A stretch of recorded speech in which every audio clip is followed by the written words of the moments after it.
So today I wanted to just share a story, a quirky little funny story, which is actually like it's like four stories in one, okay? As the recording of this, it is windy, cold, it's negative degrees here in New York, and I'm just hunkered down in my apartment and just hanging out, so I figured I might as well make a video or two. So this one is something I call Jazz Legends I've Met in the Men's Room. Firstly, we've got to go back to when I was an undergrad, okay? And like a lot of music schools, they have plenty of artists come in to do seminars and master classes and concerts. And one day, Pat Martino came to my school, right? So hours go by after the concert, and I'm in the lobby just like practicing my guitar, and I don't remember exactly what I was playing or whatever, but like, I had to use the restroom. So I go into the bathroom, and I open the door, and there's Pat Martino washing his hands at the sink. I'm like, whoa, it's like Pat Martino, and he's right there. And so he kind of notices me, and of course I don't shake his hand because, his hands are wet and everything, but I said, hey, Pat, thank you so much for doing this, and he said something like, my pleasure, like in that super deep voice, it was like, my pleasure. Just awesome. So fast forward a few months, the timeline might be somewhat inaccurate because I just don't remember exact dates, but a very famous saxophone player came in, and it was kind of the same thing. The difference though was I couldn't actually go to the master class or the concert, probably because I had a class I couldn't miss, and then I had to work after is probably what happened. And so the same thing, I'm practicing, God knows what in the lobby or whatever, and so I go use the bathroom. And who's standing there washing his hands? Jimmy Heath.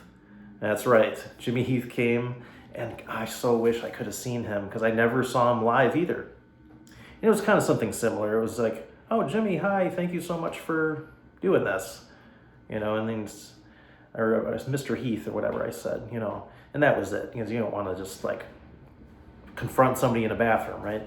And so now around the same time, okay, I'm at the Green Mill, which is probably the most famous jazz club in Chicago.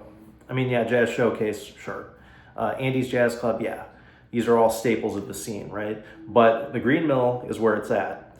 Matter of fact, if you're looking at the stage to the right, there was a table where Al Capone and all of his henchmen used to hang out and listen to the music all night, and probably like smoke cigars and drink and gamble and play cards and whatever else. Talk about who they're gonna whack that week or whatever. So if the police came in, there was actually a trap door right there that they used to escape into the next door business, which was a flower shop at the time. And if I'm not mistaken, the door is still there, even though it's a non-functional door. And I haven't been to the Green Mill in a long time, unfortunately. But anyway, I don't know if it's still there. I don't know if it's a flower shop. But anyway, the Green Mill is still there. So check out this lineup. So it was a trio. We had Greg Rockingham on drums of the Deep Blue Organ Trio, Peter Bernstein on guitar, and then get this, Mel Ryan on organ. So the same organ player that played on, so many great records, but the guy who played on bass guitar with Wes Montgomery, I got to see him live with Peter Bernstein. It was amazing. And Greg Rockingham on drums, like, wow. So it was so cool. And so they finished one of their sets, and I'm at the bar, and I'm with my dad at the time, actually. We went to see him together, and we're having a beer at the bar. So I'm just having a beer with Dad. And so I have to go use the bathroom. Open the door, and there's Peter Bernstein washing his hands. I'm just like, this is just really, really weird. I'm definitely not doing this on purpose, but it's like, I guess the hot spot for just running into your heroes. I don't know. But later I got to talk to him outside the bathroom. He was really cool. He was really cool.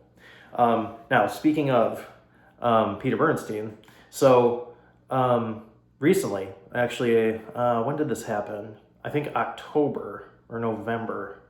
Well, anyway, Peter Bernstein was playing with Kurt Rosenwinkel, and Joe Farnsworth was on drums, and I can't recall the bass player offhand, but they were playing at the Vanguard.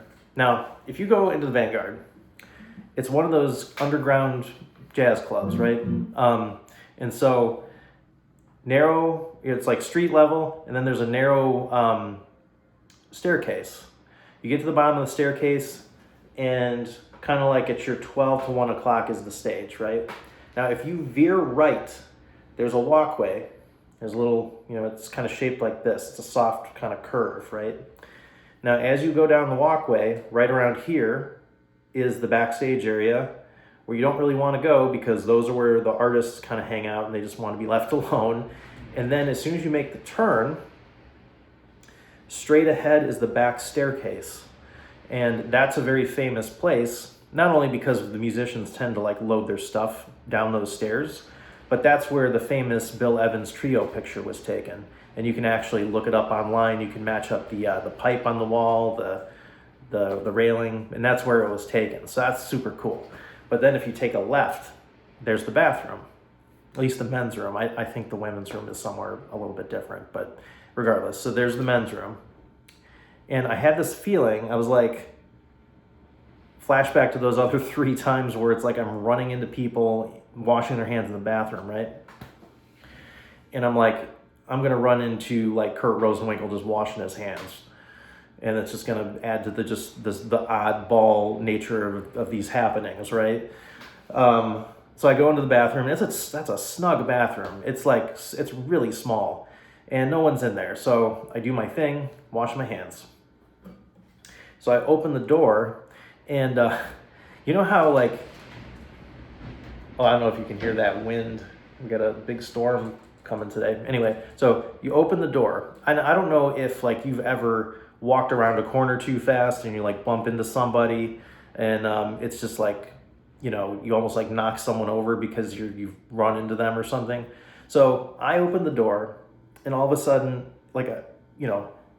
my face is in the chest of somebody, right? And I'm like, what? It startles you because you're not expecting it. So you open the door, and oh, excuse me, and I look up, and there's Kurt Rosenwinkel standing right in front of me. And I said something like, "Oh, hi, Kurt." And he goes, "Hello," or something. And then that was that. But I thought, of course that was going to happen, right? So there it is. And I just wanted to share that story with you. Those multiple stories. So anyway, hope we got a good laugh out of it. I certainly do every time I think about it. And I'll see you in the next video, I hope.